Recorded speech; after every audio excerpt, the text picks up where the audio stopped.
ain't really got to say nothing or be in here. I don't. You really can need to. if you. I mean, hey, feel free to chime He in. said, "You gonna sit in the car?" I was like, "Hell no, I ain't sitting in the car."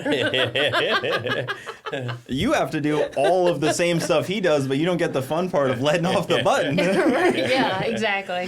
That's what people don't realize. It's like the crew guys and the wives and stuff. Like, yeah, really, they do a lot more because like when I'm, meeting people and getting pictures and signing autograph and everything like that, they're having to work and do all this other stuff. And you get the adrenaline rush of that hit. They just kind of do it for like, you got to find a different adrenaline rush, I guess. But that's how my wife's kind of had to deal with it, of standing in the stands and hoping. How is your temperament then at the starting line when he's going for like a record? I mean, it's fine now. I'm very calm. Like when we were setting the record and he called on fire, like, I was totally fine. I was like, I knew he'd be okay. So when we was in the MPK though, she wasn't. We had a few wrecks. Yeah, when he wrecked the first couple of times, I was like, by the third time, I was like, that's it, I'm done. We're done. We're not doing this anymore. I got out of the car. She punched me in the chest. She said, "That's it. We're fucking done." I'm done. Like, what do you mean? She's like, "That's it. We're done." I can't do this anymore. Until they can't put this damn car back together, we're not done. I mean, there's always a way to put them back together, unfortunately. Fortunately for you. I didn't tell her that at the time, though. It's like, guess what? They'll have it back together in 2 weeks. Right. As long as we can get a front end for this thing. Yeah. So I didn't even put together that you were also in NPK for a while because that series I didn't follow all that closely. Which car were you racing in that? I raced a '67 Camaro. Okay. It was called the Devious one. Yeah. The Devious one. Which season was that? Was that the most recent one? The one that's being aired right now. The 5-year-old episodes that are somehow now just coming out. Just now airing. Got it. That's and it was like, I think it was 2 years ago they filmed it. I know. It's crazy to see that's like just coming out out of nowhere. It's like they found it in a basement or something. And it's like, here you go. People are like 3-4 cars later now. Yeah. It was that car. Oh, okay. Yeah, I know that car. Yep. That's a cool one.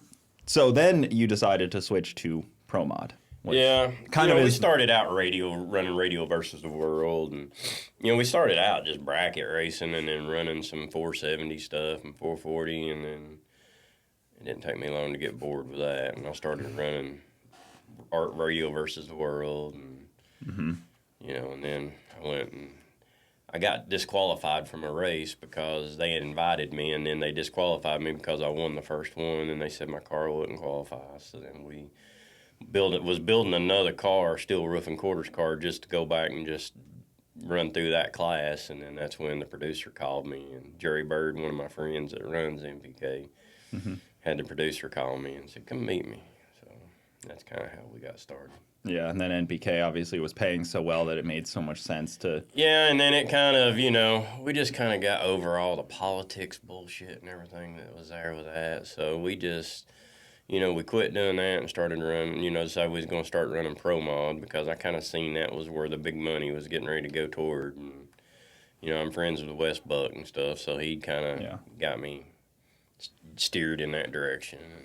Well, the Winter Series just makes so much sense, and it seems like it makes a lot of sense for the No Prep King guys because it's not a big jump to go from running the NPK program, which is the same power level, billet block, billet everything. You're just on a prep track, which makes it easier, really, for us. I mean, So... Yeah, so... I'm glad I done the NPK, though. It definitely made me a better driver, learning what I can drive with that much power on no prep. When you put a prep track, it makes you committed to driving back and forth across the country as well, it seems like. Yeah. That sucked. That was awful. That sucked. Their schedule was like... They were like, let's go to Arizona. Oh, let's go back to Virginia. Oh, okay, let's go to Washington State. I'm like... At least NHRA doesn't do that to people. It was awful. I'm like, obviously they are not driving these rigs back and forth like this. We're going to drive some in NHRA this year. We're going to be driving for Bickle, Jerry Bickle race car. Okay. Awesome. We're going to drive some for them. Our first one will be in Phoenix. So now, obviously, the blue car doesn't fit NHRA, right? Yeah, it does. Oh, it does? Yeah. Okay. I thought that... I mean, we'd have to change up a few things in it, but not much. I mean, everything else, we built that car for NHRA, really. Oh, okay. I thought that they were always so difficult about turbo stuff. No, they, they've kind of changed all that up now. They've got a boost controller you have to put in your car. So you can't run more than 36 pounds of boost, but I can run boost. And now they've got, used to they didn't allow the 4.9 engine, which is the engine in my car. But now they're allowing the 4.9 engine in it. So that's what I'll be driving, is a turbo car in the NHRA. That's probably why they haven't done it much in the past, because now they're finally starting to allow it in, because you don't see people like Mickey in there. You don't see some of those cars. It's cool to see that they finally opened the door. Well, a lot of people, too, don't really like running quarter-mile stuff, too, because you're a little faster. But I mean, you running quarter mile, I got to give you a hand, because that so the record right now, you have it at quarter mile door car of 5:11. Yeah. And it was MIR. How many passes did you make that week when you were there? Man, honestly, I've made 5 quarter-mile passes in my life. Okay. In my life. That's a lot. But now because they were all 5-second passes. For the most part, probably 5 seconds. But now I have, I've been 240 mile an hour in the 8th. So, I mean, you're only, it isn't like when we shut down, when we broke the record and we shut down, we've got GPS in the car. When I let off the gas, we were running 282 mile an hour. So you ran it past the finish line, are you saying? No, I let off at the 1,000-foot mark. When I broke the world record, I lifted at 1,000 foot. I didn't run it to the 1330. And then it just rolled? Just let it coast out. Okay, so I had the chutes out, too. It coasted. Okay. I threw the chutes and got out at 1,000 feet, and it still went at 5:11. See, my brain couldn't comprehend gaining 200 miles an hour, 20 miles an hour with the chutes out. That's what it was like. It slowed me down 20 mile an hour when I threw the chutes and everything from there to the 1330. That's crazy that it was. Or 1320. I mean. Yeah, that's nuts. So what do you think the car's got in it then? It'll go forwards.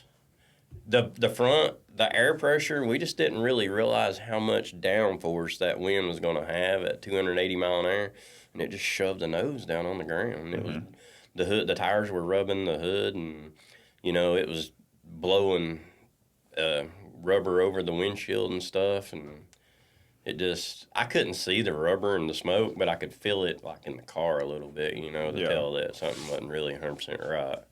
It's really impressive that the car held together the way that it did, because I've seen ultra street cars start to crack and come apart trying to run quarter mile, and they're 40 mile an hour, 50 mile an hour slower. Right. And then, not the question the build quality of the car, but we're talking crazy mile an hour. Like, that's a lot of wind pressure on those cars. I was pretty impressed by just that alone. Well, our goal was to run 300 mile an hour. That was what we were wanting to do. And then we kind of got away from the 300 mile an hour goal and want to be the first car to do it in the fours, put a car in the fours in the quarter mile. So, we're building a new car right now, actually. We're building a 6th-gen Camaro. So, do you think that has better aero? I think it has better aerodynamics on it to keep, because, the way that 69 is made on the front, it just catches so much wind, and there's such a flat surface there. I'm just afraid that wind's going to bust it there. And all it takes is just a hairline crack for that wind to get in, and then it just separates. Yeah, just take your whole front end right off the nose. I mean, we've seen radial cars fly through the air like you wouldn't believe. It seems like the Corvettes fly through the air more than others, like the C7s. Yeah, I mean, we run wheelie control on it and everything to where, if it gets higher than like 12 inches, we jerk everything out of it. Shut it down the board to run, because it ain't worth taking a chance. Yeah, there's always another run, especially in testing like that. Yeah. What ECU is in the car? Do what? What ECU is in the car? We got Motec in it. Okay, I was wondering about that, because it's definitely not the norm in a Pro Mod, but a Turbo Pro Mod's so different than. Yeah, man. I mean, I've always been a Fuel Tech fan, and I mean, I'm good friends with the owners of Fuel Tech and everything, and I mean, they have been great to me. And Fuel Tech is awesome, don't get me wrong. I mean, there's Fuel Tech. The great thing about Fuel Tech is anybody kind of beginning-wise can just kind of go into it and learn it easy. Motec is complicated. I mean, it's very complicated. To just never being around this and going into Motec, it would be hard. But you don't really even have software. Yeah. You have to figure out your software. Write your own software and everything, And, I mean, Carl, he's a genius at that Motec stuff. He really is. I mean, man. I'm sure your car has stuff that people just don't even... He thinks so far out of the box, man, that people don't even... I mean, people would kill to know the stuff that he does and knows and stuff. I mean, they really would. I mean, he's a genius when it comes to figuring out how to make it, you know, all work. Well, a lot of it comes down to like a tuner's race at, you know, World Series of Pro Mod. A lot of it comes down to who's got the tuner that can figure it out. Yeah, and that's what kind of got us last time. You know, we spent so much time, you know, setting the car up and getting it ready to break the record and everything. And, you know, we went to MIR to that, what was that race called? World Cup? Yeah, World Cup, you know, 2 weeks before the first Winter Series. And, you know, hindsight, we should have had our ass testing there, you know, instead of doing that. You should have been in trim testing. That's what people don't realize. You weren't in World Series. And, you know, we had problems with the converters on it because we were making so much power. So we swapped and got away. I mean, we were just blowing through we had an M&M converter in it, you know, and it was just, we just couldn't get them to hold. I mean, it was just blowing through the clutches. So Marty built us a new converter and put bigger clutches and everything in it. And we just couldn't get it to slip enough. The last time, the track was hot. The prep wasn't near as good as what it was last year when we raced at the first race. And we just couldn't get it to hook up in the heat of the day. So we've done a bunch of stuff to kind of plan for all that now. For if it gets like that this week, I'm hoping we'll have a different outcome. Yeah, I wonder how it'll be because it's definitely, it should be similar. Maybe we'll get a little colder. It was pretty warm. Yeah. For... I think the track is going to be a lot tighter, a lot better. So I definitely think you're going to see some. I definitely think it's going to be the quickest qualifying field ever. I mean, I wouldn't be surprised if a 60 flat barely makes the field, if it makes the field, I'll be honest with you. Do you think that turbos are a little outmatched, or has nobody just done the right thing with turbos? Because it seems like the Charger cars, the Harz Chargers, or like a Pro Charger, or... You know, the difference between all that is a lot of it's in staging the car and everything. You know, there's just so many things that can go wrong in a turbo car, bumping in and staging the car and stuff like that. As far as power-wise and you know, management's pretty much the same. I mean, you know, all these cars, if you ain't testing and know what it takes to different, you know, times of the day, different temperatures of the track, different, you know, how good the track is and on a bad track and stuff to get it down. If you ain't got the data, it just don't work. But, you know, so, I mean, I think that the biggest thing in a turbo is just staging the car. But, I mean, there's no doubt in my mind that a turbo car can win. Yeah, I think we've seen with mile per hour for sure. I mean, what did... Murder Nova go 229. He had, like, I mean, you too. You have so much mile per hour on the whole field. It almost looks comical when you see the qualifying sheets. And you got 15 mile an hour. Yeah, you got 207, 207. Then you got 225, 230. You know. I think one of the turbo cars this weekend will run 230 this weekend. I as a turbo guy, I'd love to see it just because it's cool to see the diversity of it and. You want to see that because you want to see more people go turbo. It always makes me a little sad. Nitrous is, like, obsolete, but, like, you know, it is what it is. Yeah. Get with the program, right? Yeah, I mean, nitrous, you know, and I used to be a big nitrous guy. You know, I ran nitrous for several years with Jack Green, and, you know, I love the 60-foot in a nitrous car. There's nothing like running, you know, 880s, 890, 60 foots, but, you know, it's just gotten out of where nitrous car just can't compete. I mean, they just can't get light enough. Yeah, they can't get light enough, and, you know, the boost is where it's at. It really is. I mean. So you said you're running NHRA. Did you look at running IHRA? Because obviously that's like the... Well, we're going to run the blue car in the IHRA some too. Okay. Yeah.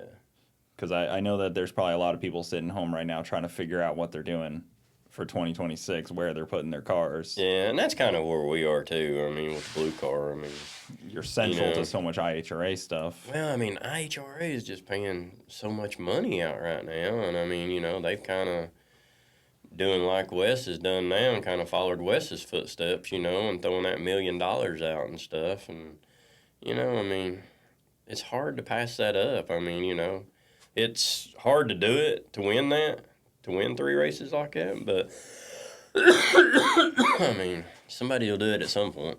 I mean, there's only one guy right now that can win it. Yeah. That can win the party time racing guys. Are the only ones Jason's still... the only one that can do it. And I mean, you know, he's...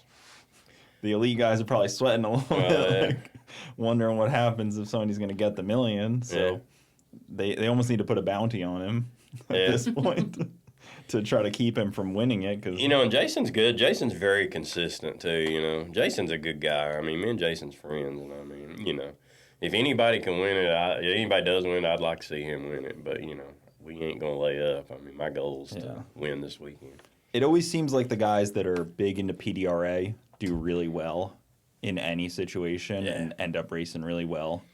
Like, they just have such a handle on their cars because I don't know what it is. The guys that come out of PDRA always seem like they got a good Jason handle on has things. just raced so much, you know. He's just been behind the wheel so much. They've seen so many different circumstances and tracks and situations, and you know, he's just calm in the car. I mean, he's good. He really is. I mean, you know, nobody wins as much as he does, and you ain't good. I mean, you know, it's took a lot of time in the car. I mean, we've got a car we call the Warbird, you know, and he actually was the one that built the car and owned it, and he won the PDRA in the nitrous category in it with it and stuff. And that's what I mean. It just feels like teams that run PDRA hard always seem like, I don't know, like cream of the crop or something. Oh, yeah. It just seems like that boil to the top. They do. I don't know what it is. It makes good races.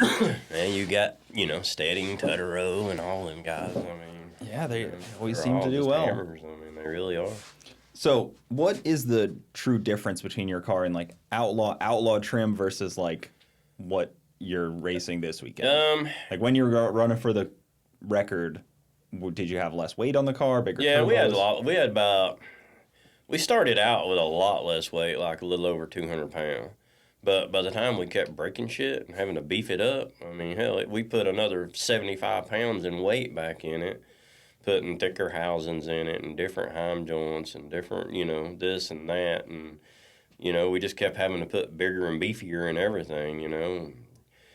You know, Marty, he made us an all-titanium converter, which helped a lot, you know, to get the weight down because we got to get some of the weight out of it. But, you know, I mean, we put so much weight back in it, just beefing everything up. It was crazy. Full titanium converter. Yeah. Oh, yeah, there's only like 2 of them out there, and we got both of them. I was going to say, you don't just order one of those. When you got a promo. He said he wouldn't make no more. I mean, you know, he said if he sold one, it'd have to be like $40,000 to sell those things. For a converter, you see, people when they look at the cars don't think about that kind of stuff. They don't think of the converter in the cars, $40,000, and how many times you pulling that thing open at an event. Just to make sure that it's good, like, you know, and like Rosler, you know, when we were doing that and like coming here, they travel with me. They'll come and set their trailer up with us at the racetrack, and every pass when we were breaking the record, we would pull the transmission out of my car. They would take it plumb down to the casing and check every bearing, gear set, shaft, seal, everything in it to make sure, you know, that we wasn't getting ready to have a failure and wreck or something. Well, you catch something before it is a problem. And we did. I mean, you know, Rosler, I mean, man, they have completely changed a bunch of stuff. And, you know, we had a bunch of needle bearings in it that was failing. Just couldn't get them. So they took the cases back and machined it out and put roller bearings in it to get bigger bearings in there and stuff. And then they had to change the hardness, the way they were hardening the shafts and gear sets and stuff to make them harder to where they would hold up and not wear out. And because, I mean, we were just putting one pass on them and junking them. Oh, wow. So they went in and changed all this stuff. I mean, man, I can't brag on Rosler and Marty enough. They have been, without both of them, we would have never broke the records, no doubt.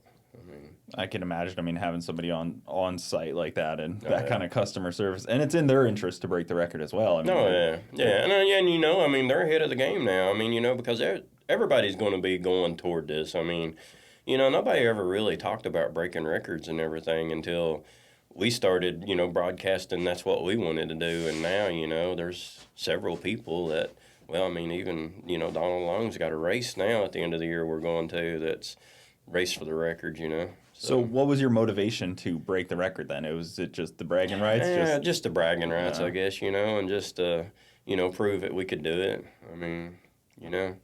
And then, I mean, obviously you built a great team along the way to do it, so kind of everybody got rose up alongside of it. Yeah. Engine builders, tuners, and the whole nine. You know, and I mean, you know, after we did that, it's made it definitely a lot easier to get sponsors and stuff like that, you know. I mean, at one point we couldn't beg somebody to give us a 10% discount on something, you know, and now, you know, I mean, we pretty much... Well, we're in such a weird world where it's like, who would have thought that there was 100 pro mods trying to race at the same event? Yeah, right. exactly. I didn't think there was that many in the country. Yeah, I mean, I can remember, you know, you show up to a pro mod race and you'd be lucky to have 8 in the field, you know? Yeah, a couple people are just double-entered bracket cars just trying to get data. You know, and now you got, you know, I mean, like Wes, you know, he told me, he's like, man, he said, you know, I've got a hard decision on, you know, who I'm going to invite and, you know, let in and everything. He said, because I can't let everybody in. So...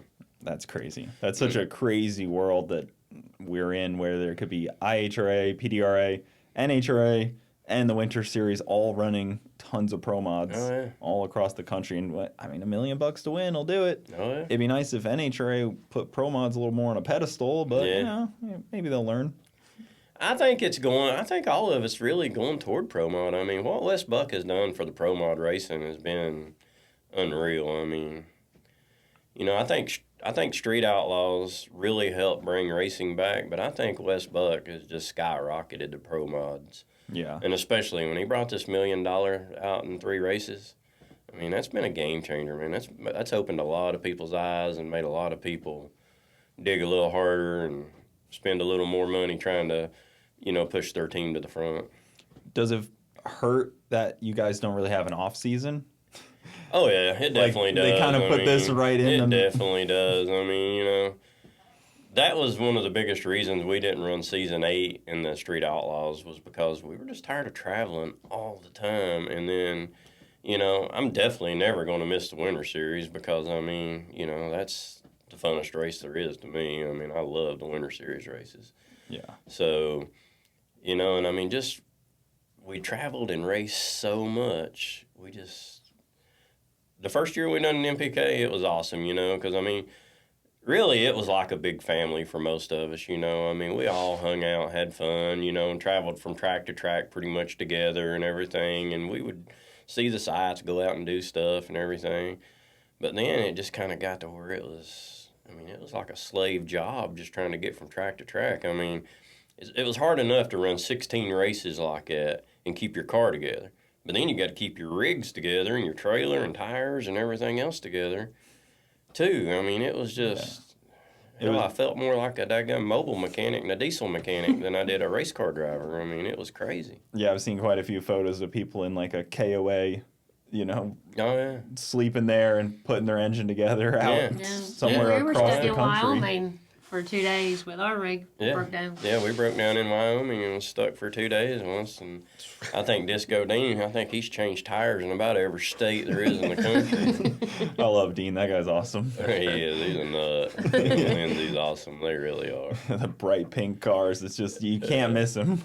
I mean, man, we made so many friends in the MPK, though. I mean, I wouldn't trade it for nothing. I mean, it was awesome. It really was. Yeah. It was definitely a race put on by not like race promoter and TV producing crew, and they were just like, this will work. Yeah. And the racers are hardcore enough to make it work. Honestly, I'm surprised, you know, by actually being involved now and seeing who run it and how it was run and stuff like that. I'm surprised it really made it, but I mean, it just worked, you know. I mean, and that was the first thing that Sam told me. He said, this is a TV show, not about racing, you know.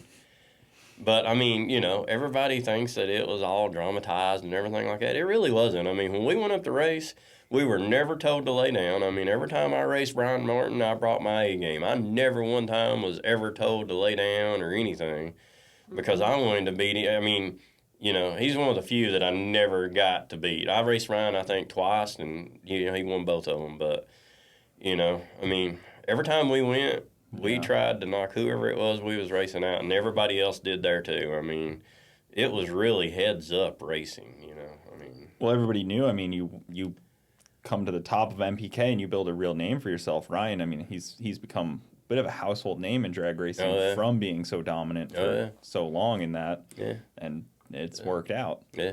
And even like, you know, Justin Swanstrom, local guy, of course, and same kind of deal, has become pretty popular from his he wasn't dramatized. Big country will tell you his what's on his mind. Yeah, I mean, you know, and I mean, we've spent 2 or 3 years with all these people, you know, and I mean, it was just fun. It really was. I mean, you know. Yeah, it was a cool group of cars, and those cars, a lot of them seemed like they had no place to go after, which was they didn't, you know. I mean, it was kind of sad, you know. I mean, we've got really good friends, Jerry Bird and Darryl Bird, you know, that we still go see all the time, you know. We bow fish and everything with them, and I keep my boat down at their house and stuff in Louisiana, and you know, their car is just kind of in between classes right now, you know. I mean, I was hoping that NHRA class that they're coming out with was kind of going to be back to the MPK rules, you know, to where you know, kind of had some kind of rules to where they could run nitrous, but I guess they're still going to do that outlaw stuff, and I just don't know how that'll work because, man, everything I've ever seen that's not had some kind of rules to follow has fell apart. So that kind of worries me. But you know, I hope them the best. I mean, I do. You know, and I mean, I'm sure that Ryan and Sean and Scott and all of them will, you know, do their very best to make it go. But you know, it's just hard to have a class that anything goes like that because, you know, in the end, the guy with the most money is really going to, you know, if you can afford to go out there and leave a crank on the track every race, you got a good chance you're going to win. Yeah. Yeah, I mean, eventually especially in the NHRA on a prep track. I mean, you know, on no prep it was one thing because it didn't matter how much power you had, you still had to get the car down the track. But in NHRA, it's going to be a little bit different because you're going to be running behind pro mods and, you know, fuel cars and everything else. And, you know, even if they just say they ain't going to prep in front of that, it's still going to be a good track, you know. Yeah, there's going to be a lot of rubber on that track. So, I mean, they're not going to scrape. You know, I mean, I ain't going to lie. I mean, I think Ryan and them can go out there and probably run 50s in a steel roof and quarters car if they keep up and, you know, keep throwing the money and figuring the power adders out and all that stuff. I mean, you know, running nitrous with, you know, pro chargers and all that. I mean, you know, because you've got, you know, Ryan and Sean and Scott and all them guys. I mean, they're very smart. They'll figure out a way to go faster every time. Are they really going to have, like, no rules, or is it going to just be, like, really open? Or because like the only rule I reckon they're having is a steel roof and quarters. Somebody's going to show up with, like, nitro. Yeah. You know what I mean? Like a nitro funny car engine in the front of their... And you can. That's just like Season 8 in the MPK. There was 0 rules. There was no weight rule. The only rule was it had to be a steel roof and quarters, and it had to be plus or minus 2 inches of the wheelbase. Was that built out of laziness and they thought they couldn't tech it? No, I don't think so. Because some classes, I think it's just laziness, and they want to just, like, simple, like, because you can't, you know, it's hard to check fuel, it's hard to check the blower overdrive, it's hard. It's easy to check steel roof and quarter. You walk up with a magnet. They had John as the tech guy, you know, at the MPK the last year, you know, in Season 7 when I was there, and I think he was there too for Season 8. I wasn't there, but I think he was there at Season 8 too, and I mean, you know, yeah, Sears is by the book. Man, I'm telling you right now, there's a lot of people that argue and don't like him and stuff like that, but I'll tell you right now, I mean, like him or not like him, he's the best there is in the business at tech. Yeah. I mean, if I run a race tomorrow, I would have him in a heartbeat because you don't have to worry about, you know, is it going to be fair for everybody? Yeah. He's by the book. If you like it, that's great. And if you don't, he don't give a shit. You don't have to race it. He load it on the trailer and go home. He can't be liked by all. It just wouldn't work. Yeah, I mean, it wouldn't, you know, it wouldn't. And, I mean, you know, I understand. I mean, you know, and, you know, but, I mean, he does his job. And that's what he's paid to do. And midday you might hate him, but later you'll have, you know, you'll be friends with John just because that's just how he is. Yeah, I mean, when he's taking your car, I've asked him stuff and him tell me no, and you know I ain't happy about it, but you know he's doing his job. I mean, that's just John. It's you know, so I mean, So I don't think it was a laziness or a tech thing. I mean, they could have definitely attacked, because, I mean, he teched it for season 7 and done great at it. So they were just like, hey, let's just free for all. I just think that they thought that, going faster or something like that would draw a bigger audience or something. But with the board's not lit, I mean, you can't really tell a 10th difference in a car. You know what I mean? It's hard to tell a 370 from a 360 in the stand. I venture to guess a lot of the NPK fans couldn't tell a 4.0 from a 360. Yeah. Oh, yeah. Unless they were side by side, 4.0 to 360. A majority of the people that come to the NPK weren't really racers. They were, I mean, they might have been racers, but they were like bracket racers. They wasn't like, I mean, they were 5.0 and 6.0 racers or street racers and stuff. They wasn't like, pro mod racers and used to seeing people running threes. So yeah, and I mean at one point, the producer had told me and Larry Larson had went to him and we were going to build new cars in season 6. Me and Larry was going to build new cars for season 7, and we went to Sam and told him, said, hey, what's the rules going to be for next year? And he's like, hold up before y'all build a car. He said, we're going to slow it down some. He said, we're going to make it where it's more affordable for y'all to race. And he said, we're going to fix it. He said, because the fans don't know the difference between a 370 and a 4.0. He said, we'll get it to where y'all can run 410s. We're going to figure out some kind of way to police it where nobody's going to be like running in the 390s, 380s. So don't go build new cars. And then I don't know what the hell happened to that, but none of that never come. Because when I showed up to the MPK, I thought, hell, we go out there and run a 4.0, we're going to be running right with them. I was wrong. I mean, we went out there and my first pass was like a 380 something, and I got blistered. So, I had to we had to figure out how to get in the bottom 70s, on a steel roof and quarters car, and that was my problem. I'd never drove no prep in my life. And, my first 5 passes, I wrecked 3 times. So, wow. Yeah, it wasn't good. I mean, I even in your quarter mile pass, you were driving the car. Yeah. Across the center line a little bit. I was like, hey, it looks like a no prep driver out there. That's what I say, though. The MPK definitely made me a better driver. After learning what to do on no prep, you get on a prep track to where the car will actually handle it. It makes it a whole lot different, especially if you're going away from, the other car. If there's another car with you or something like that, I'll drive it a little bit more. Well, are you nervous to strap a radial on it then, because knowing you can't drive it? No. Because, radial's so different. You can't drive. Well, radial, man. I mean, what? Hooks or it doesn't. And that's where I started learning. That's where I learned to drive fast. I mean, when a radial car lets go, you get out, you're done. You dump the chute, you get out, and you don't touch the pedal again. Because if you do, you're done. You're going to wreck. Yeah. When them radials break free and you get back in them, you're done. So. Yeah, a lot of people, I'm not pointing you, but like a lot of people seem to not realize when their radial tire car spins a little bit. Yeah. And they try to pedal it or try to do something stupid, and it's like, it was over. It's done. Well, the way we run our cars is extended, so when they slip, you can feel the car fall. So that's how I always kind of told. I could tell about the ass of the car how it would, like fall down a little bit, and that's when it slips. Because if it's biting, it'll extend. Yeah. But if it ain't biting, it won't. And then when you feel that car moving the ass like that, you better be out because you're getting ready to go for a ride. Do you think the car will go faster on a radial? I think we can put it in the 20s on a radial. Yeah. In days mine. Wow. I think we can do a 29 on a 315 on a radial. We're going to see at the end of the year because we're going to take both cars to Ducks race. We're going to run one in radial and one on big tire. Nikki Thompson is sweating right now, thinking about you running that fast on their tires, because nobody, it's uncharted territory on how much expansion that tire can take, of course. But I'm excited to see that. Well, I'm a radial guy. I've been on the phone a bunch. When we've started talking about doing all this, I've been worried about a lot of things. So.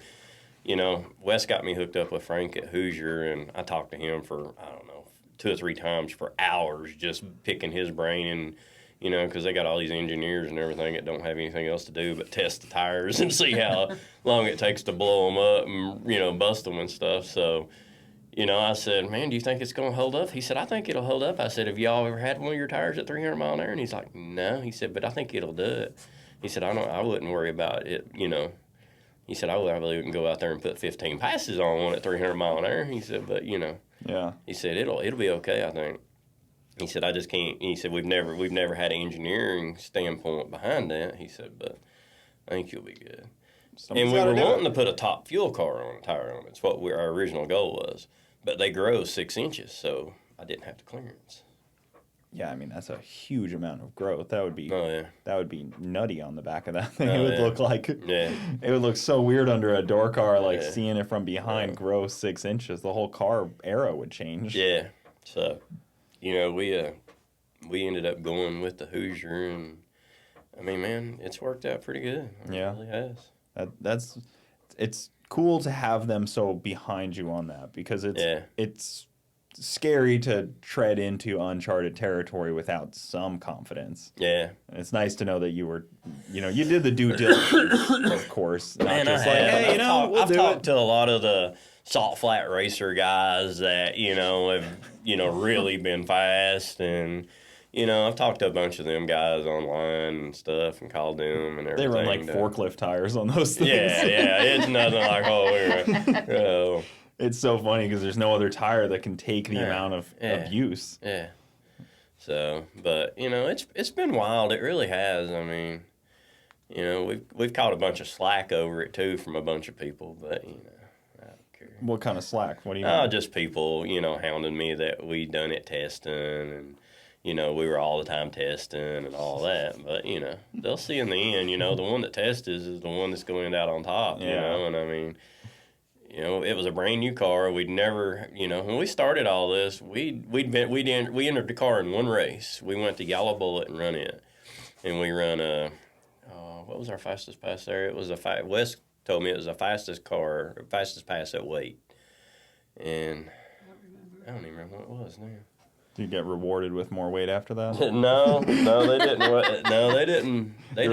Your lead trophy? No, Steve King, I think he run really close to us that time too. I think he was like two numbers slower. So we, it was so close they really couldn't do nothing or anything. Yeah. Oh yeah, they were kind of stuck at that point. We went to the semifinals in that race against him, and then we broke a housing. So, and.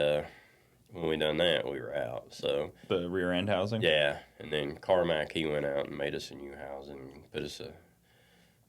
He's got one now that he's designed. He's calling it the Gen 3. It's like it's 3/8 of an inch thicker than the 3/8, and then the Gen 1. I think it's a lot of the weight come from that I was telling you about adding to the car come from the housing and stuff where he had to make it so thick and everything. But there's something so cool to me about you going to these companies that have never broken these things and being like, hey. I broke this. Yeah. And them just being like, that's not possible. Yeah. It's like, I don't know. It broke. Like, there's something cool. It's like an achievement. We've got pictures of heim joints where they're oblong. They're not round. They're oblong. They look like a football where we've stretched them so hard on the heim joints on the 4-link bars. Yeah, I can imagine the check through of the car has to be pretty thorough. Yeah, we'd pull the wheels off from it, all the pans off from it, check every weld on all the welds, every weld that we could, and check all the welds. I mean, just everything. How long do you think the chassis would last at this type of abuse? Do you think that you start to feel that the whole chassis is a wear item? Yeah, I think at some point, if you run Outlaw like that all the time and put that kind of power to it, yeah, I think the whole chassis would be a wear item. I really do. I mean, like, when we put 7,000 horsepower in that car, I can feel the roll cage roll up. When the lockup comes on, I can feel the roll cage roll up on my shoulder. I can feel the whole car twist. If you ever watched, there's a video out there somewhere. I don't remember who had it online. But you can see the car's crabbed up sideways, and it's kind of tilted all up and everything. And one tire looks like it's a foot higher than the other one where it's twisted up. It almost sounds like a joke when you say 7,000 horsepower. Like, it doesn't sound like... It takes a little bit to digest the 7,000 horsepower out of a door car. Man, on Carl has regular fuel. It's not on nitro. It's not on. What we run is, we're sponsored by Fuel Factory, so we run FX 7 is what we run in it, and it's not that it's 7% nitro. It's got 7% nitro paraffin is what it is. So okay. it's a different. It's not like it's real nitro. You know? Mm-hmm. But yeah, I'm not super familiar with their blends of things. Yeah, I'm sure they. It's pretty much like running M5. Okay. It's just a little bit. It's better. It's a little better than M5. And that's legal for Winter Series as well? No, it's not. I have to run regular. You can only run straight alcohol, straight methanol in this. Okay, so M1, right? Yeah. They check our fuel and everything. So. Yeah, they do the gravity on it and do that whole fun thing. Yeah. Peeing in a cup. Yeah. It's like, we got to pee in a cup. Is there a hope that they open the rules up more?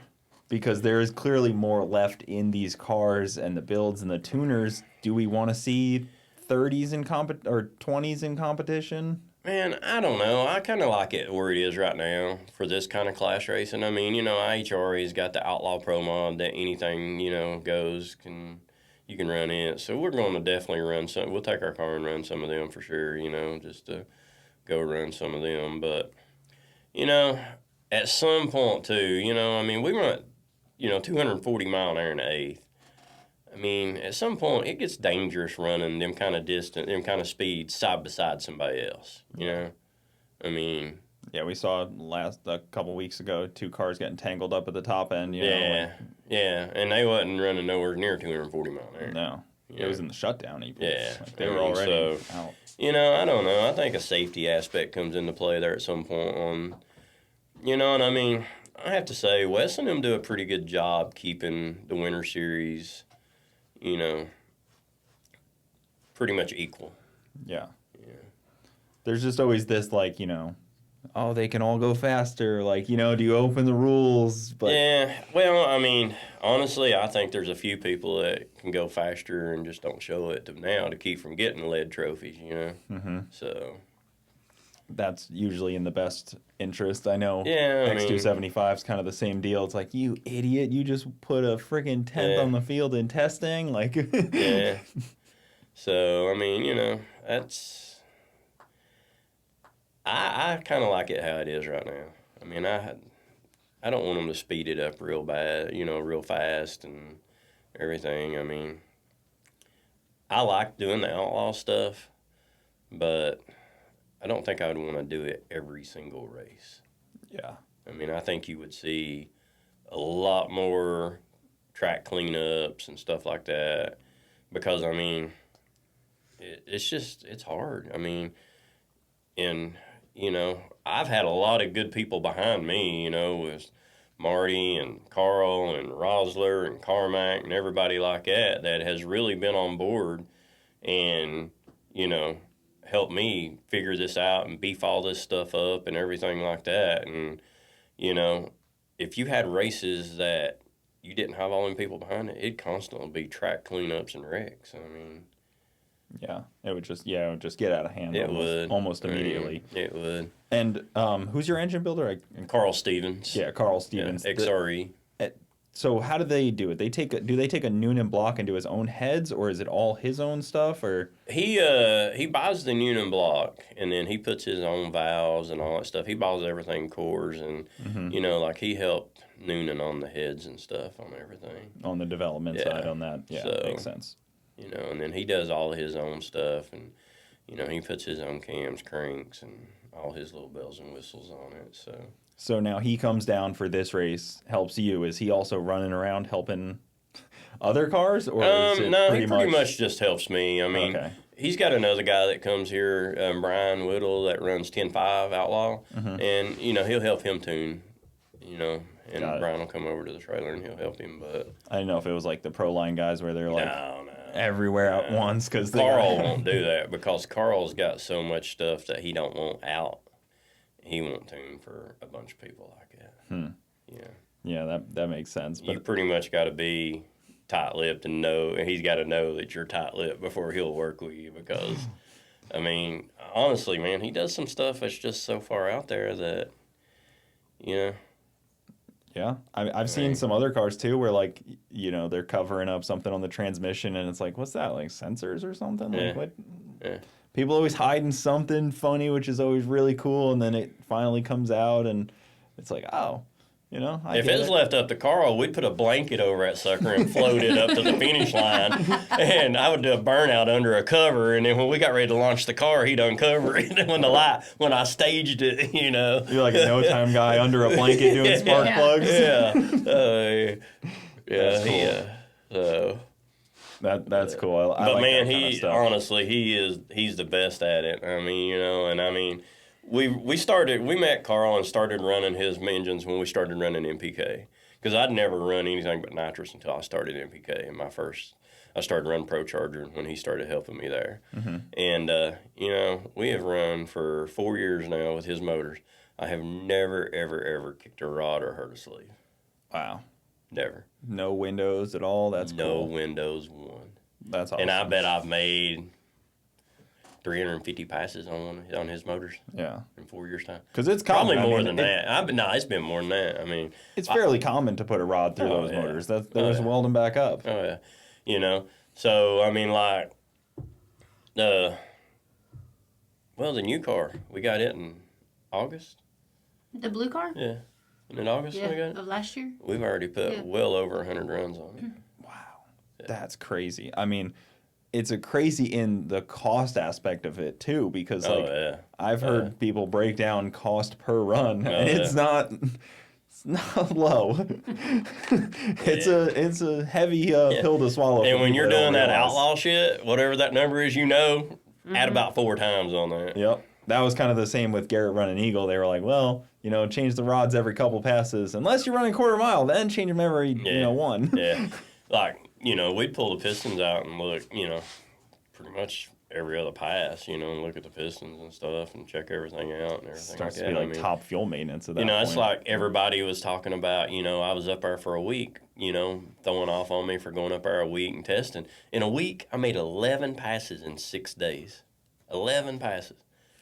Because we were constantly tearing the transmission down, tearing the motor down, taking the rear gear out and checking it. I mean, there's just so much stuff you have to go through when you're putting that kind of power down to stay safe. Mm-hmm. It's not like you can go up there and make 6 or 7 passes a day like we can here this week, Yeah, it's definitely comforting to know it's not just like, oh, we were just winging it, it was dialed in. It was really, really serious. I mean, and that's one thing about Carl, man. I mean, he is really, really big on safety and not taking any chances at all. I mean, I'm a little bit more of a risk taker. I mean, I'll climb in one sometimes and, not really know what's going to happen. But, with him, he's like, nah, that ain't happening. You need the voice of reason, especially. You do.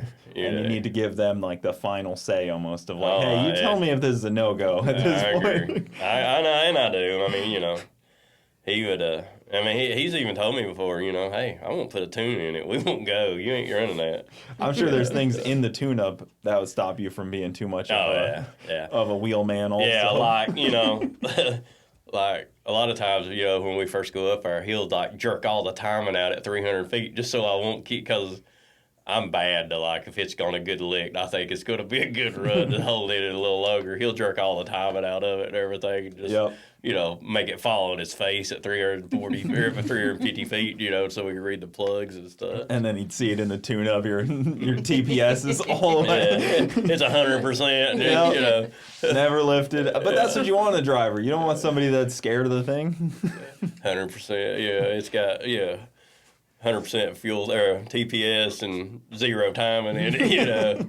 Man, it really laid over there after about 300 feet. That's cool. So are you excited to put a radial on it then?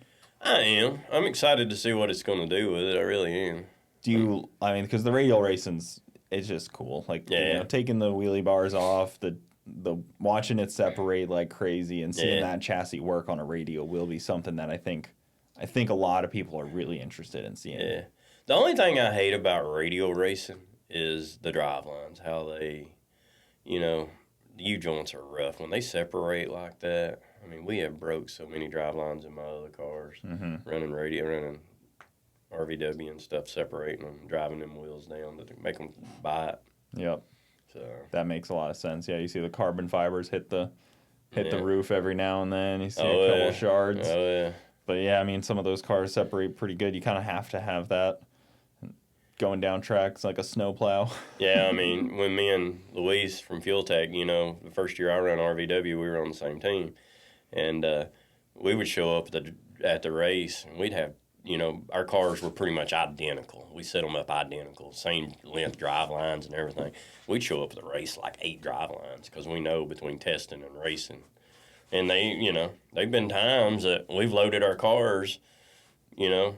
Well, I think the last race I run RVW, my car, when I loaded it in a trailer, didn't even have a drive line. I had to take my drive line out of the car to give it to Luis to make it to the finals because we broke all the drive lines that weekend.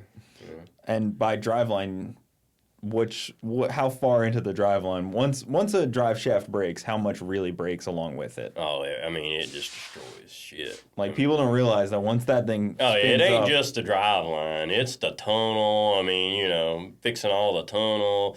Frame gets hit, you know, it jerks wires off the transmission and stuff sometimes, breaks the snout out of the transmission sometimes. Probably takes out the pump on the trans. Oh, yeah. I mean, it's catastrophic when the drive line comes out on one.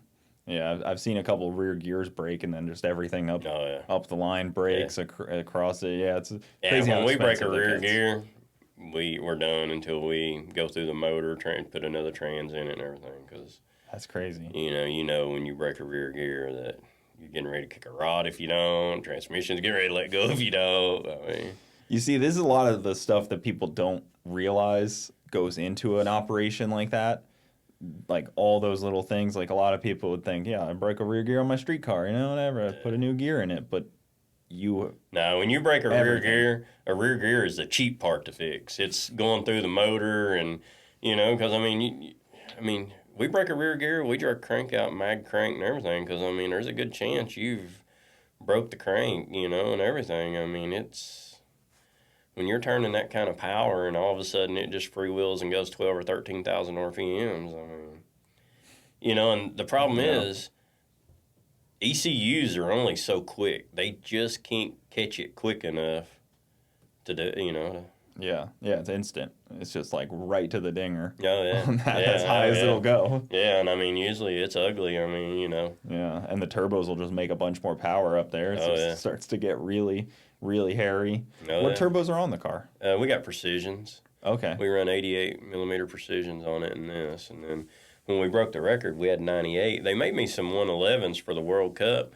But the air was so good, we just didn't want to change them because we'd been running the 98s, and we were pretty sure we could put it in the 4s on the 98s, but we just never changed them. But I've got a set of 111s to put on it if I need to. But the set of 111s, it sounds like. The one set that Precision has of 111s? Yeah. Is that what it is? So, you know, and they've been great to work with, too, man. They really have. I mean, they have took care of me. They, you know... Yeah, they're good people over there. Oh, they really are. I've had a Precision on my car for years, and I can't say enough good things about their service on that stuff. They love the racing world. Oh, die hard into it. They are. I mean, I can call them in, and they'll do whatever I need to get me back up and going and everything. What was your take on the rest of World Cup? Because it's a unique race. It is not like other races. Man, really, they are to call it, you know. It's the coming together. Wreck my shit nationals or something, because holy cow, I have never seen that many wrecks and everything and oil downs and, you know. I have to give Royce and Jason credit, though, man. I mean, to run a race that big and have it as organized as it is, I mean... Man, that's something special. I mean, they've got it together. Because anywhere else, that race don't happen. That race is a month long. Yeah, they're 2 rounds. The 1 round in, and they're tapping out. Oh, yeah. I mean, you know, Jason, when he approached me about coming and, you know, trying to break the record at the race and stuff, and he's like, man, you don't realize how many people's going to be here. And I was like, He's like, there'll be 50,000 people here throughout, you know, 5 days. And I'm like, I don't know about that. You know, because, I mean, I've seen some big crowds in the MPK. Yeah. Man, I'm telling you right now, when we broke the record, I have never, ever in my life been in the car and hear the crowd over the motor. When I done my burnout and was doing the burnout in front of the World Cup on that pass, we broke the world record and the flames was coming out of the pipes, I could hear them over the engine running and stuff on the car and all the horns and everything. That's cool. It was insane. Oh, yeah, the horns. It was crazy because once you did it, you know, you were like done and gone, and like the board had not come up yet. So everybody was like very quiet. All them people is like very quiet. Then the board comes up, it was like, ah, everybody's screaming. It was pretty cool. That's the sad thing about being in the car. You know, you're all the way up there. Yeah. You don't know what's going on. Right. And everybody's celebrating on the start. I could hear Carl screaming over the radio when we broke it, you know. That's so cool to do it on a stage like that. Oh, too. You didn't do it in the middle of the night with no crowd there. Right, you know? right. Like It was really cool to break it there, man. I mean, I enjoyed it. I really did. I mean, it was awesome. It's such a unique experience there. I mean, the last time I was there, it was like midnight. They just had prepped the track. Next pair comes up. It's like an all-wheel drive Honda. It comes by on its roof. I'm like, oh, okay. Yeah, I mean, it was insane. I seen more car wrecks right there. I mean, it was insane. It really was. I mean, people, and they said that was a pretty good race there. They didn't have that many, and I was like, holy cow. We only have 15 wrecked Fox bodies. We did pretty well. Yeah, I mean, it was insane. It really was. I mean. Yeah, I got to give Royce and Jason no credit, man. I mean, they really got their shit together on that race. I mean, It was amazing to see how many people came that weren't, you know, from the United States. Like a lot of people from Australia came. I mean, it just blows my mind that they were bringing their cars over here from overseas. Yeah, you'll see cars working out of shipping containers. Yeah. Right. It's like, wow. Yeah. I've never seen this before. It was wild. It really was. I mean, yeah, they did. It's definitely, I mean, if you've never been to the World Cup and you're a race fan, you've definitely got to go experience it once. It's one of the few races, too, that Sunday during eliminations is still as crowded as every other day. Oh, yeah. Like, because even, like, you know, a lot of races, even, like, big races down here, like, you know, Sunday will be a little more sparse. It'll be like the real fans are there Sunday. Right, yeah. But, like, that's, like, they're there Sunday. It's just as full Sunday as it was Saturday. Yeah. It was wild. It was. I was heartbroken, man, when we woke up and, you know, it quit raining and everything, and they drying the track. We fixed all of our air problems and everything, and, you know, we were just about 100% sure it was going in the fours on Sunday. And then we went there and checked the track, and there was still water seeping up to it a little bit on the big end. And Man. Me and Carl looked at it, and Carl's like, man, we ain't doing it. And I was like, Yeah. all right. It's just not worth it. Yeah. That would have been It's something. one thing to go out there and shut down, you know, at 220 mile an hour, 230 mile an hour. He said, but to go out there and shut down at 300 mile an hour, he said, that's a whole different world, Jimmy. So is he more concerned with the shutdown then? There we were. Yeah.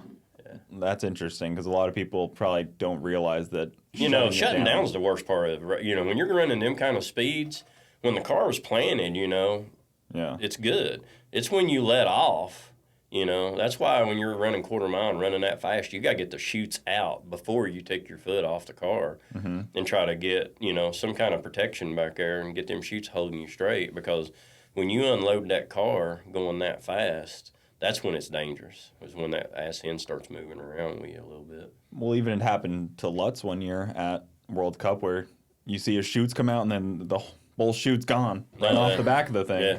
Just like as soon as they came out, they're also off the back of the car, and he was just cruising. Thankfully, he got the car stopped before the sand trap or anything. But like, well, that happened to. It was like instant. Birdman, too, year before last, wasn't it, at World Cup, when he done that? He threw his chutes, and they jerked off the car, and I think he ended up the on car his roof. turned around and flipped on its top. Yeah, he was sliding. Yeah. But, yeah, same deal. I mean, there's not much welds holding the chute on. You hope so, you know, and I mean, that's something else, too, you know, that Carl was really good about, you know, is making sure we had good attachments and everything. And, I mean, he went in there and put extra bars in there to hold the chutes on to make sure they couldn't come loose. From, I mean, he'd have to rip the whole frame out of the car for it to... Yeah, not just a bar like let's us off the back. Not like a little 3/8 bar, you know, a piece of 3/8 chrome ollie holding the chute on there. You know? And it was one of those deals. It worked for Lutz for years, running 8th mile, and then the first time out the back, it's just... Man, I mean, you know, when you start, you know, running 250, you know, and 260 and throwing them chutes and then popping like that, I mean... Man, I can't imagine how much pressure that would be when them chutes blossom like that, catch that much air. Yeah, there's got to be a lot of weight basically pulling that backwards. It's that sudden jerk. I mean, yeah. So who do you think who would you like to race? I know the last race there was some call-outs, right? You and Stevie. Yeah. Is there anything going on? I mean, I don't have any call-out. I don't have any grudge races for this one yet. And I don't even know if I'm going to or not because... They're exciting. They are, you know, but I mean, I want to concentrate on being number one qualifier and winning this race, and I'm going to kind of put everything else out just to do that, you know? I mean, we were very, very heartbroken last race that we didn't, you know, win, go number one qualifier. And, you know, we would have, I think we could have done number one qualifier last race if that fog hadn't rolled in. Because, you know, we run 225 mile an hour in the fog, and it spun from the time I let go of the button. I shouldn't even have done it. I mean, I should have let out. You know, and I seen Jason come. Me and Jason was in the final two pairs, you know, in qualifying. And I see him coming to me, and I was like, man, am I going to have to lift? Am I going to have to lift? And I was just about ready to lift, and I seen him lift because he was getting so close to the line. And playing chicken he lifted, and then I blow by him, and I was like, thank God I didn't have to. And I was like, you dumbass, you should have lifted too. Because I mean, the car was moving around and spinning the whole way down through there, but you know, it's funny to think about because you have so much time in the car at that speed that you have like actual thoughts like that going through your head. Most people think it's just like hold on and and that's the way it used to be for me. You know, I mean, when I first started racing and running, and I remember the first time I ran in the threes. I mean, I was like, the car was so far ahead of me. It was crazy, you know. I mean, I shouldn't even have been running three. When I first started running Radio versus the World, I probably shouldn't have been in there because the car was so far ahead of me. You know, just luckily I had some good people behind me that really knew what they were doing and a good car under me to where I didn't have any problems. Because if I'd ever had any problems in the beginning, the car was so far ahead of me, I'd have been in trouble. Yeah. Because, I mean, I let go of the button and I wouldn't even be sure where I let off at, you know. The first time I ever run, and went 200 mile an hour, he's on the radio, shut it down, put it in neutral. Because I went past it, and he thought that the throttle had hung open on it. He just kept on going. You know, I was so far behind the car, I couldn't tell where I was at on the track. I couldn't tell where the finish line was at. So, you know, and to go from it all happens fast. And to go from that to where it is now, you know, and have so much thought and able, you know, like used to, they would ask me questions, you know, I'd make a 3-second pass and they'd ask me questions. I'm like, I don't know. I don't know if it changed gears or not. Yeah. You know, and now, you know, after you've done it so long and so many passes and pass after pass after pass, you know, I mean, you're sitting there anticipating it for shift gears. You're anticipating everything all right, but you're pretty much ahead of the car the whole time, you know. Well, that's how I felt when, like, they were like, oh, Antron Brown's driving a Pro Mod. And I was like, oh, I bet that thing feels like, oh, man, I got all this time. Like, I'm in here hanging out. Like, what am I doing in here? Is it broken? Like, you know, when you go from driving top fuel car to a Pro Mod, it probably feels like, oh, man, this is calm. That's like when we were, you know, running Outlaw, you know, running at Extreme, trying to break the record and everything. And then we went to Orlando and tested for a couple of days under weight, you know, and I was like, our first pass was like a 60 flat, and it was like, I asked him on the rail, I said, what was wrong? He's like, what's wrong? He's like, I said, what'd it run? He said, a 60, and I was like, holy cow.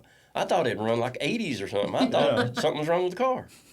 I mean, it was so crazy from being used to going so fast doing that for the Outlaw stuff, and then, you know, running a 360 pass was just insane. Yeah, you can feel that couple tenths different. Yeah. I'm sure the mile an hour feels it a lot. Oh, yeah. That's probably you feel mile an hour a lot more than you feel time in them cars, especially in turbo. You know, I mean, there's a huge, people don't realize it. There is a huge difference, because I used to run screw blower before I run turbo, and like, you know, 207, 208, 210, 212. I mean, that was big mile per hour. I think the fastest we ever run was like 210, 212 or something like that in a screw blower. There's a huge difference from 212 mile an hour to 230 mile an hour. Yeah. Huge difference. The feel in the car. I can imagine. That's like, that's pretty steep.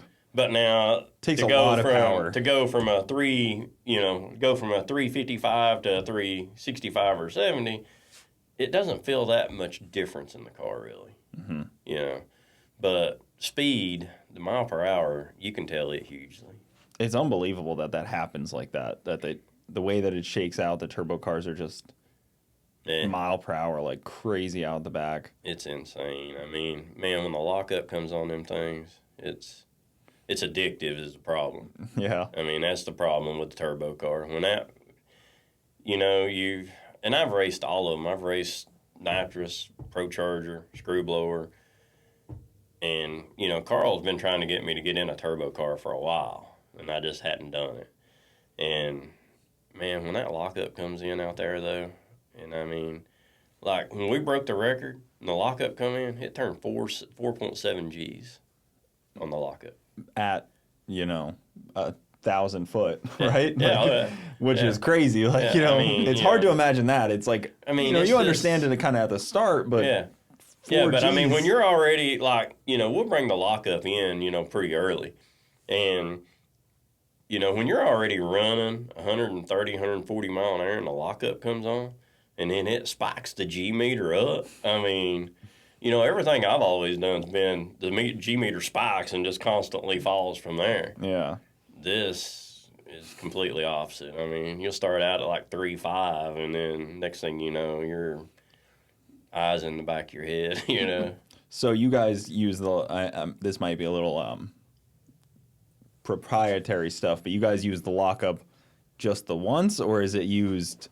No, when we turn it on, it stays on. I didn't know if it was like used through the gears type of thing, like a lot when of we people... lock it up solid and it stays on. Once it's locked, it's locked. Got it. Because some people, I guess, modulate it, pulse it in between gears and try to gain there. But that's more of the lower power stuff, I think. You guys have all the horsepower and all the horsepower on tap you need. Yeah, we lock it up and let it rip. Yeah, that's when it rattles a little bit. That's when it starts to. Yeah, I mean, it twists the car up, and we got all that power in it. It twists the car up. That's pretty cool that it twists it. I mean, that's like a small victory also. It's crazy. It really is. I mean, even you think about like top fuel cars, they can't use too much material because if it doesn't bend enough, they have all the rules there. Yeah. They need it to flex a little bit, and that's kind of the same thing almost as like. And I think that's why this car works so good is because it does twist up a little bit. I just wonder if it didn't, if it would do what it does. Yeah. Yeah. It seems like a good car. I mean, this car here, man, is just... I've drove a lot of cars, and this car here just fits me so good. And I mean, it just feels so good in it. I mean, yeah. I'm just hoping my next one's... There's some magic to this one. Yeah. So. Well, cool, man. I'm going to let you get back to the track. This was awesome. Thank you for coming on. I appreciate it. Thank you for having us. I'm looking forward to coming out there and watching you run out on some screw-blown cars. Come by and see us. I definitely will. How can people follow along with you? Where can they get your merch? What do you want them to follow? Facebook is best place, maybe? Facebook, or we're on YouTube too, but we have a website also. It's just jtaylormotorsport.com. Got it. I'll put it all down in the description. Just wanted to make sure that we got clarity on where people can keep up with the car. And then we'll have merch tent and everything like that set up at the race this weekend. Awesome. Well, good deal, guys. Thank you so much for coming on. Thank you for having us. End it off there.